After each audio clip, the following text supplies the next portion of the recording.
Құрметті 37-ші орта мектебінің ұстаздары, сіздерді Қазақстан халықтарының ұстаздар күнімен шын жүректен құттықтаймын.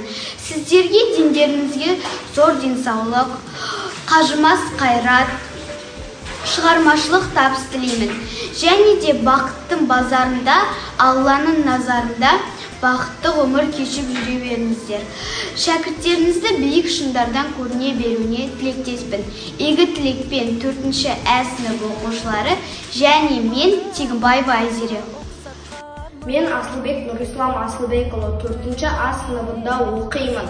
Ахмет Ерлан ұстазым, адамдықтың шегінен аспайтұғын ұстазым, адалдықтың жолына бастайтұғын ұстазым, қылығына шаланың саспайтұғын ұстазым, құпиясын баланың ашпайтұғын ұстазым, қиындықты жеңуден қашпайтұғын ұстазым, әзіл қалжың айтып та тастайтында ұстазым, көңіл күйін әркімнің көре білген ұстазым, бойында бар білімді бере білген ұстазым, ізгіліктің нұрларын төге білген ұстазым, әр жүрекке гүл сезім еге білген ұстазым, шапағатты балаға себе білген ұстазым, баянына бақыттың сене білген ұстазым, игі ниет арнасы тола берсін ұстазым, жүрегіңіз елімдеп соға берсін ұстазым, жадыңызда жақсылық қала берсін ұстазым, ұрпағыңыз ұлықтың ала келсін ұстазым, әр уақытта денсаулық бола берсін ұстазым,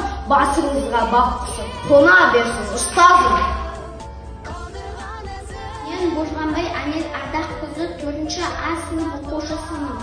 Нышан Төлегенов, ұстаз деген 5 әріптен құралған, ұстаздарым шәкірт үшін жаралған, шәкіртіме үйретеді білгенін, ұстаз мәңгі ұлағатты бір арман.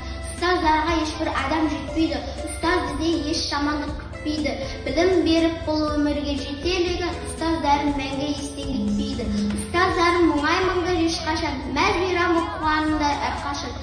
Ұстаздарды құрметтейміз мәңгілік, тұр бейнесі жүрегімде жаңғырып.